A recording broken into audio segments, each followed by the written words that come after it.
আমাদের দেশে একটা দল আছেন, তারা তসবির দানার মতো নির্বাচন নির্বাচন, সব সমস্যার সমাধান নির্বাচন নির্বাচন।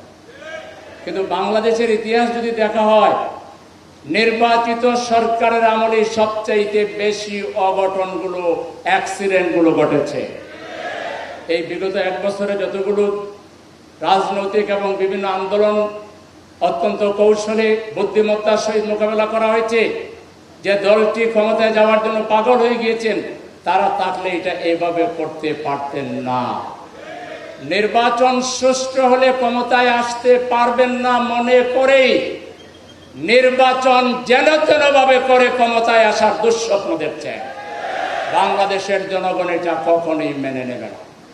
নির্বাচন গণতন্ত্রের প্রাণ, নির্বাচন মানুষের কণ্ঠ প্রকাশের, অভিমত প্রকাশের একমাত্র বৈধ মাধ্যম।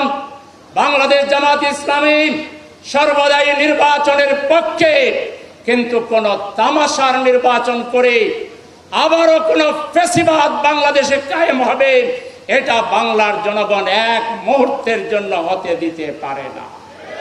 সেই জন্য এই মুহূর্তে রাজনৈতিক দলগুলোর কাছে আমাদের আবেদন, কোন প্রকার কোন নেগেটিভ চিন্তা না করে যে ঐক্যমতগুলো হয়েছে, এটা বাস্তবায়নের মাত্র 2টা পথই আসলে আছে। একটা হলো প্রক্লেমেশনের মাধ্যমে করতে হবে, আর না হয় গণভোট দিতে হবে। সরকারকে বলবো, এই 2টার পথে আপনারা যান। এর বাইরে কোন চিন্তা যদি করেন, কোন বিশেষ মহলের কাছে যদি নথি স্বীকার করেন, সারা বাংলাদেশে 2য় জুলাই বিপ্লব শুরু হবে এবং এই বিপ্লব চূড়ান্ত বিপ্লব। বাংলাদেশে গণতন্ত্রকে নিশ্চিত করে সকল ফ্যাসিবাদী চিন্তা, ফ্যাসিবাদী রাজনৈতিক চরিত্র এবং দল নিশ্চিহ্ন হয়ে যাবে। বাংলাদেশ প্রকৃত অর্থে একটি গণতান্ত্রিক, সমৃদ্ধ, একটি সুন্দর বাংলাদেশ হবে ইনশাআল্লাহ।